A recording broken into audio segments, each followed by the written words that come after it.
Step on, wake up, brother, gon' rise with sun.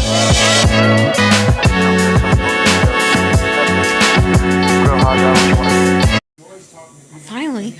Okay, so this is the second half of my Monday for you guys that are seeing this Wednesday. I just got done reading Act 1, Scene 4 of, there you go, Romeo and Juliet, which is out in the street. What does Romeo feel about love? And this is in lines 25 to 26. Apparently he believes that that love is too rough, too rude, and too rowdy. He also believes that it pricks like a thorn from a rose. If you don't know, roses have thorns, and it pricks you depending on if you aren't watching and being careful. Number 2, how does Mercutio try to snap Romeo out of his depression? Mercutio pretty much tells Romeo a story about a whore by the name of Queen Mab. 3 is pretty much summarizing it, and Queen Mab is a whore that gives dreams to other people to learn different things, like a virgin showing her a sexual dream, and teaching her how to be a wife and a mother. Number 4, look closely to lines 106 to 111. Why does Romeo feel uneasy about going to the party? Pretty much Romeo's fearing his own death. Yeah. Why? Because pretty much his family and the Capulets don't like each other, and he's afraid he's going to be found out. Or they're going to find out who he really is. In this scene, number 5 says, what decision does Romeo make in lines 12 to 13, and what is the thematic importance of this decision? I pretty much said he wants to go ahead and go into the dinner/party, and that whoever is over his life may guide him to where they want him. It's pretty much like how Christians believe God is the way for eternal life. For the whoever's over his life may guide him to where they want him. And with him wanting to go in and go into the dinner, that's pretty much more of like how you have been peer pressured into doing something that you absolutely do not want to do. And number 6, which is our last question for this scene, in what ways throughout this scene do we see how Mercutio is a fail to Romeo? Well, if we pay attention to the story that Mercutio says to Romeo, that's pretty much him failing Romeo because of the fact that Mercutio was trying to get Romeo to get out of this love with Rosaline, and Mercutio thought that he could change Romeo's mind, but Romeo called it a nonsense So, yeah, Mercutio got called out for that. Other than that, tomorrow we will go over Act 1, Scene 5, which is the last scene for Act 1. And be going into Act 2 Wednesday when you see me next. Or, well, yeah, tomorrow you'll see me when we go into Act 1, Scene 5. Then Wednesday we will go into Act 2, Scene 1. And then whatever else in between reading Romeo and Juliet that y'all will see in this video will happen. But other than that, I will see everybody tomorrow or later.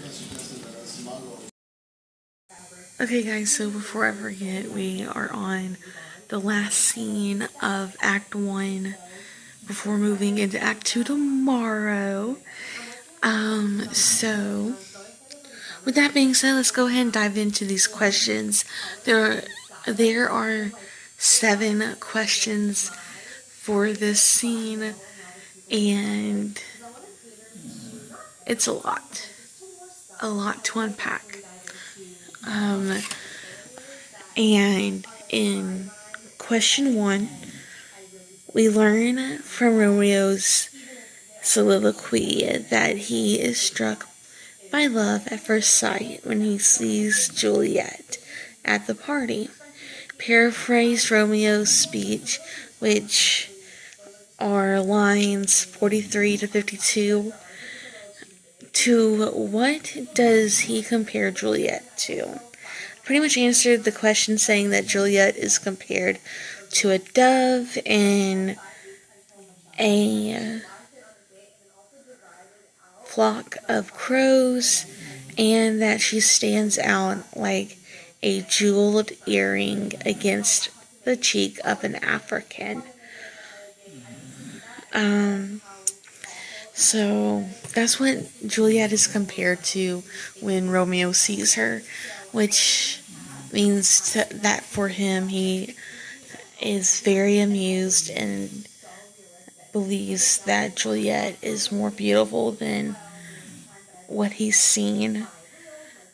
Number 2, how does this speech about his love for Juliet compare to his speeches about being in love with Rosaline? It's different. It hits different for him. It is like he found something more beautiful than Rosaline, which, if you don't remember, Mercutio is the one that got him into going to this feast at the Capulets, and now Romeo has found something more beautiful than Rosaline. Number 3, are you convinced that Romeo truly loves Juliet? Why or why not? I believe he truly loves Juliet because Romeo seems more interested in finding out who Juliet was than the desire from Rosaline. If you remember when we talked back in one of the videos that Romeo had this desire for Rosaline, but when you read his speech on how he compares Juliet, he actually seems more in love, more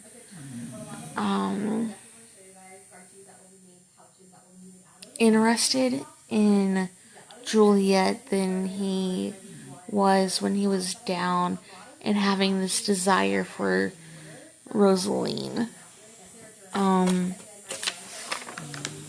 Number 4 is Tybalt recognizes Romeo's voice and tries to start a fight. What 2 reasons does Lord Capulet give for stopping him, which is lines 65 to 69. Pretty much, Capulet says that Romeo has reputations in Verona about being a virtuous and well-beloved young man, and that he is pretty much dignified. So Capulet was trying to tell Tybalt to not start anything, that it was his house, that it was Capulet's house, not Tybalt's. So, throwing this feast, he didn't want anything to happen and cause issues and everything, where the guests would start talking about the fight more than actually the feast and the gentleman finding whoever they want to fall in love with, this, that, and the other. Number 5, look closely at lines 90 and 91. What threat does Tybalt make as he agrees to withdraw? Pretty much, Tybalt makes sure that Romeo pays for what he's doing at the Capulet feast, because of the fact that Montagues and Capulets have had this fight, or had this arch nemesis between each other for so long, that Tybalt thinks that it's no good to have a Montague at the feast, but yet Capulet is telling him, leave him alone. He seems to be doing alright with the people. He's not having any issues with the people.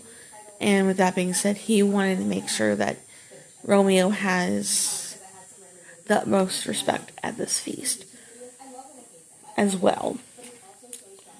Number 6, in the lines 92 to 105, Romeo and Juliet speak to each other what type of poem do their lines form. Pretty much the lines form a sonnet.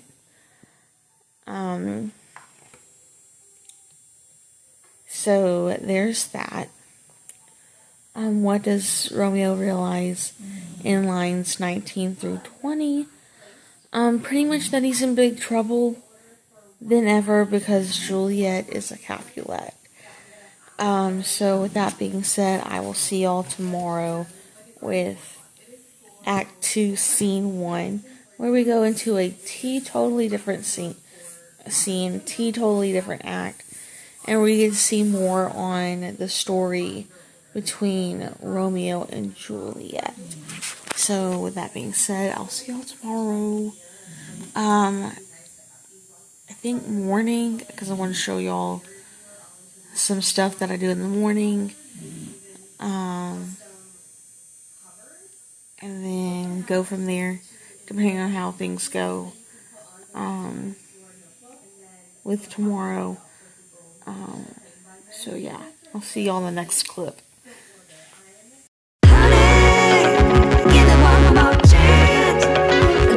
So I know I'm supposed to be posting this video for you guys. I woke up late and I've been chilling ever since I got up, because I got up around 11 o'clock this morning, which is weird because normally I'm up between 7 and 9 in the morning here lately. But I promise, I truly do promise, that me going over Act 1, Scene 2 for Romeo and Juliet will be in Friday's video. We're probably going to do Act 1, or no, not Act 1, but Act 2, Scene 1, Act 2, Scene 2, and then also Act 2, Scene 3 in Friday's video. And then whatever I have planned in between, because I'm trying to post more for you guys. Um, but other than that,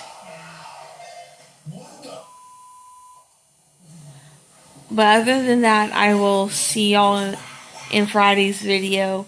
Don't forget to like, subscribe. Like I said, don't forget to like, subscribe, and comment. And I'll see y'all in Friday's video. Bye, guys.